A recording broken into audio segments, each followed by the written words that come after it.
नमस्कार दोस्तों। स्वागत है आप सभी का आपके अपने YouTube चैनल विद्या वागीश्वर में। दोस्तों, इस नई वीडियो में हम लेकर आए हैं कक्षा 7 की पुस्तक हमारा राजस्थान भाग 2। दोस्तों, इससे पहले की वीडियोस में हमने कक्षा 6 की पुस्तक हमारा राजस्थान को कवर कर लिया था, जिसमें कुल 10 अध्याय थे और हमने उन सभी को कर लिया था विद क्वेश्चंस। इस बुक में भी हमने कुल 5 चैप्टर्स को कवर कर लिया है और आज हम शुरू करने जाएंगे अध्याय 6 राजस्थान के प्रमुख शासक। तो इस चैप्टर में हमें राजस्थान के प्रतापी वीर शासकों के बारे में बताया गया है, जो रीट के एग्ज़ाम में पूछे जाएंगे, क्योंकि रीट के एग्ज़ाम में राजस्थान की संस्कृति और यहाँ के शासक योद्धा के बारे में भी क्वेश्चन पूछे जाएंगे। तो चलिए शुरू करते हैं। टोंक जिले के सोहाला गांव की सुमन एवं शवाना जयपुर घूमकर आई। आने पर उन्होंने अपने अध्यापक जी से कहा, गुरुजी, हमने जयपुर में जंतर मंतर देखा, वो बहुत सुंदर है। वहाँ हमें बताया गया कि उसे सवाई जयसिंह ने बनवाया था। तो अभी हमें पता चला कि जयपुर में जो जंतर मंतर है उसका निर्माण सवाई जयसिंह ने किया था और सवाई जयसिंह के बारे में अभी हम इस चैप्टर में डीपली जानेंगे। सवाई जयसिंह एक महान निर्माता थे। यह सुनकर पास खड़ा बलवंत बोला, पिछले साल मैं भी चित्तौड़गढ़ घूमने गया, तब वहाँ मैंने विजय स्तंभ देखा जिसे महाराणा कुंभा ने बनवाया था। वहाँ लोग कह रहे थे कि महाराणा कुंभा एक वीर शासक थे। बच्चों की बात सुनकर गुरुजी ने बोले, देखो बच्चे, राजस्थान में ऐसे कई शासक हुए हैं जिन्हें हम वीर एवं महान कह सकते हैं, क्योंकि उन्होंने अपने कार्यों से प्रदेश को गौरवान्वित किया है।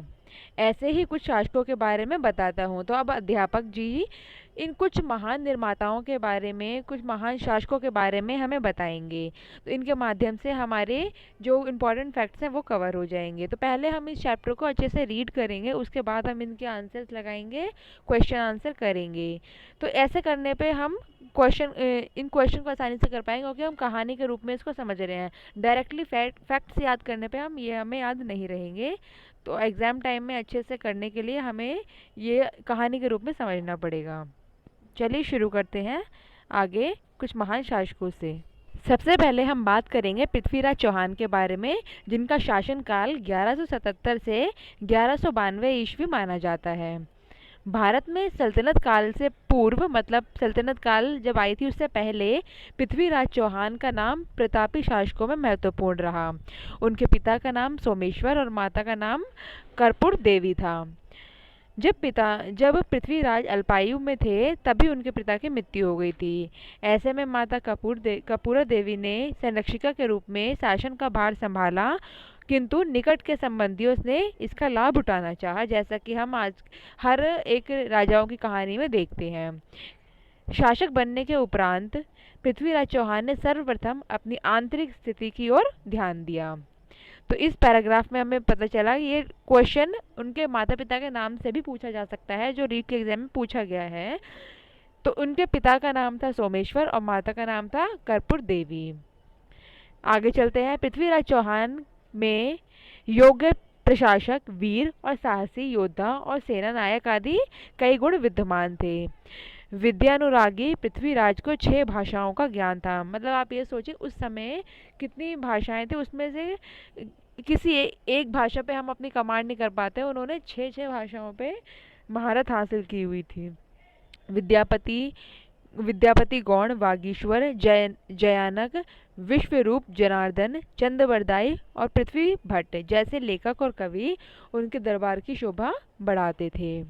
तो इनके जो दरबार के जो लेखक हैं, जो कवि हैं, उनके बारे में भी पूछा सकता है कि निम्नलिखित में से कौन पृथ्वीराज चौहान के दरबारी कवि थे। तो आपको नाम याद रखने हैं, विद्यापति गौड़, वागीश्वर, जयानक, विश्वरूप जनार्दन, चंद्रबरदाई और पृथ्वी भट्ट। चंद्रबरदाई का हम नाम विशेष रूप से जानते हैं क्योंकि इन्होंने पृथ्वीराज रासो लिखा है।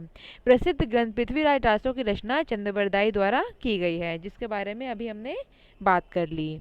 अब हम बात करते हैं महाराणा कुंभा पे, जिनका शासनकाल 1433 से 1468 के बीच में माना जाता है। महाराणा कुंभा सिसोदिया वंश के कला प्रेमी शासक कुंभा का जन्म 1417 में चित्तौड़गढ़ में हुआ। दोस्तों, इससे पहले हम ये जान लेना ज़रूरी है कि महाराणा कुंभा के ही काल में मेवाड़ चित्रकला शैली का जो सबसे स्वर्ण काल रहा और इन्हीं के समय में उनकी इसकी उत्पत्ति मानी जाती है। मेवाड़ चित्रकला जो महाराणा कुंभा से संबंधित है, इन्होंने ही इसकी शुरुआत की थी। महाराणा कुंभा 1433 ईस्वी में मेवाड़ के राज सिंहासन पर बैठे।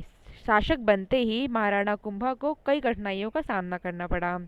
महाराणा कुंभा के राजनीतिक उपलब्धियों में बूंदी, गागरौन, सिरोही, वागड़ विजय, मेवाड़, मारवाड़, मैत्री प्रमुख थी। तो हमें इसमें याद रखना है कि महाराणा कुंभा का काल 1433 से 1468 के बीच में था और इनका जन्म जो है मेवाड़ में हुआ था और मेवाड़ के चित्तौड़गढ़ में इनका जन्म हुआ था। इसके बाद आगे चलते हैं। महाराणा कुंभा के व्यक्तित्व में कटार, कलम और कला की त्रिवेणी थी। तो जो महाराणा कुंभा थे ये मतलब बहुत ही अच्छे योद्धा भी थे। कटार अर्थात तलवार, कलम मतलब बहुत ही अच्छे लिखते भी थे, अच्छे कवि भी थे, और कला, कला मतलब चित्र शैली के प्रवर्तक भी थे और इनको बहुत ही चित्रकला से लगाव था। तो इन तीनों का जो तीनों गुण हैं ये महाराणा कुंभा के व्यक्तित्व में हमें देखने को मिलते हैं। सांस्कृतिक दृष्टि से यह काल मेवाड़ के इतिहास का स्वर्ण युग था, जैसे हमने भी बात करी। मेवाड़ में स्थित 84 दुर्गों में से 32 दुर्ग कुंभा द्वारा निर्मित हैं। तो आप यहाँ से ये जान पाए कि मेवाड़ में 84 दुर्ग हैं, जिनमें से कुल 32 जो हैं महाराणा कुंभा ने बनवाए हैं। कुंभा ने अचलगढ़ दुर्ग, बसंती का दुर्ग, भोमट दुर्ग, मचान का दुर्ग, कुंभलगढ़ दुर्ग और चित्तौड़गढ़ के दुर्ग में स्थित विजय स्तंभ का निर्माण करवाया। ये इनके आपको दुर्ग याद रखने हैं, ये डायरेक्टली पूछे जा सकते हैं क्योंकि ये ऑथेंटिक बुक से आपको इसमें बताया जा रहा है। तो ये दुर्ग आपको याद रखने हैं, अचलगढ़ दुर्ग, बसंती का दुर्ग, भोमट दुर्ग, मचान का दुर्ग, कुंभलगढ़ दुर्ग और चित्तौड़गढ़ के दुर्ग में विजय स्तंभ निर्माण है करवाया गया है। महाराणा कुंभा महान संगीतज्ञ भी थे। तो त्रिवेणी तो थी ही इनके व्यक्तित्व में, साथ ही संगीतकार भी थे। उनके द्वारा रचित संगीत के ग्रंथों में संगीत राज, संगीत मीमांसा और सूड़ प्रबंध सबसे प्रमुख है। तो तीनों रचनाएं आपको याद रखनी है, मोस्ट इम्पॉर्टेंट है कि महाराणा कुंभा की रचना इनमें से कौन सी है। तो आपको ये मालूम होना चाहिए कि संगीत राज, संगीत मीमांसा और सूड़ प्रबंध ये महाराणा कुंभा के संगीत से संबंधित ग्रंथ हैं। महाराणा कुंभा ने जयदेव रचित गीत गोविंद पर रसिक प्रिया टीका की रचना की। तो इन्होंने एक टीका भी लिखी, जैसा कि हमने अभी पढ़ा था कि इनके जो व्यक्तित्व है त्रिवेणी था, मतलब इनको लेखन से भी बहुत प्रेम था। तो अभी हमने पढ़ा कि इन्होंने 3 ग्रंथ की रचना करी जो संगीत से संबंधित है। उनका नाम आप बिना देखे दोहराइए, संगीत राज, संगीत मीमांसा और सूड़ प्रबंध। इसके बाद जो एक टीका की रचना करी है ये गीत गोविंद जो जयदेव की रचना है उस पर टीका लिखी है इन्होंने, रसिक प्रिया। और दूसरी है चंडी शतक, ये भी टीका है। तो गीत गोविंद पे जो टीका है वो है रसिक प्रिया और चंडी शतक भी एक टीका है। महाराणा कुंभा ने महाराजा धीराज, राय रायन, महाराणा, राजगुरु, दानगुरु, हालगुरु, परम गुरु, चाप गुरु, योग्यता अभिव्यक्त करने वाली उपाधियां भी धारण करी। तो जो इनकी योग्यताओं को भी बताती है, ऐसी उपाधियां भी इन्होंने धारण करी जो इनके व्यक्तित्व से पूर्णतः मेल खाती हैं। इस पैराग्राफ में हमने ये जाना कि विजय स्तंभ का निर्माण महाराणा कुंभा ने करवाया। मेवाड़ में 84 दुर्गों में से 32 दुर्ग महाराणा कुंभा ने बनवाए हैं। इनके नाम भी आपको याद रखने हैं। ये संगीतकार भी थे और इन्होंने 3 महान संगीत ग्रंथों की रचना करी है, संगीत राज, संगीत मीमांसा, सूड़ प्रबंध, और टीका लिखी है गीत गोविंद और चंडी शतक। चलिए आगे चलते हैं। अब हम बात करेंगे महाराणा सांगा के बारे में, जिनका शासनकाल 1509 से 1528 ईस्वी माना जाता है।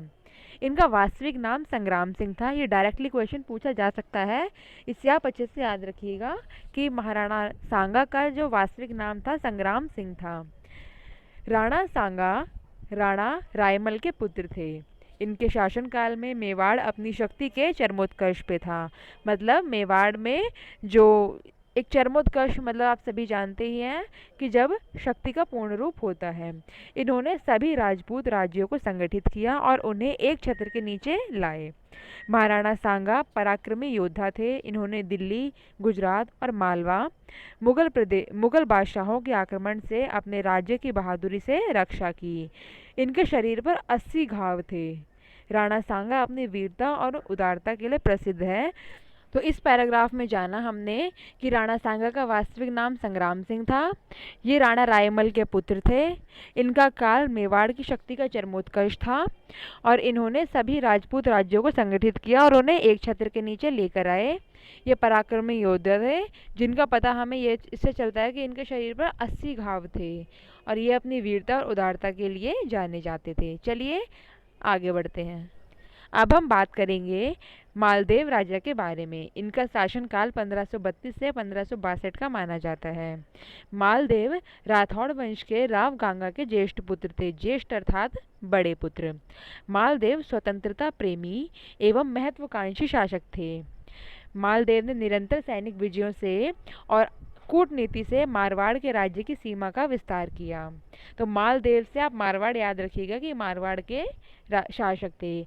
मारवाड़ के इतिहास में राव मालदेव का शासन मारवाड़ का शौर्य युग कहलाता है। प्रश्न ऐसे पूछा जा सकता है कि मारवाड़ का शौर्य युग किसके शासनकाल को हम कहते हैं, तो वो राजा मालदेव का शासनकाल होगा। उन्होंने अपने काल में कुल 52 युद्ध किए। इनका एक साथ छोटे बड़े 52 परगनों पर अधिकार रहा। तो 52 युद्ध करने वाले ऐसे राजा मालदेव, इन्होंने 58 परगनों पर अधिकार कर रखा था और सर्वप्रथम भादरा जून को जीता। उसके बाद नागौर, मेवाड़, सिवाना, बीकानेर पर मालदेव ने विजय प्राप्त की। मालदेव ने सोजत दुर्ग, मालकोट दुर्ग, पोकरण दुर्ग का निर्माण करवाया। मालदेव नाम को आप मालकोट से रिलेट कर सकते हैं और 4 ही अक्षर का पोकरण है और इस प्रकार मालकोट पोकरण दोनों सेम हो जाएंगे। तो इस प्रकार ये याद रख सकते हैं और एक सोजत, ये भी याद रखना ही पड़ेगा। तो सोजत, मालकोट और पोकरण दुर्ग ये मालदेव शासक ने बनवाया था। 1532 से 62 का इनका शासनकाल रहा। 1562 ईस्वी में मालदेव का देहांत हो गया और मालदेव को फारसी इतिहासकारों ने हशमत बाला शासक मतलब ताकतवर नाम से पुकारा है। तो मालदेव बहुत ही प्रतापी शासक थे, इसीलिए हम इनको अब भी पढ़ रहे हैं। इनको इतने समय बाद भी हम याद कर रहे हैं। दोस्तों, इनके बाद के शासकों के बारे में और जो इस चैप्टर के क्वेश्चन आंसर है हम नेक्स्ट वीडियो में लेकर आए हैं, क्योंकि ये वीडियो बहुत बड़ी हो जाएगी, इसीलिए हम इसको नेक्स्ट वीडियो में कवर कर लेंगे। इससे पिछली वीडियो के जो लिंक है आप हमारे डिस्क्रिप्शन बॉक्स से प्राप्त कर सकते हैं। Please like and subscribe. धन्यवाद।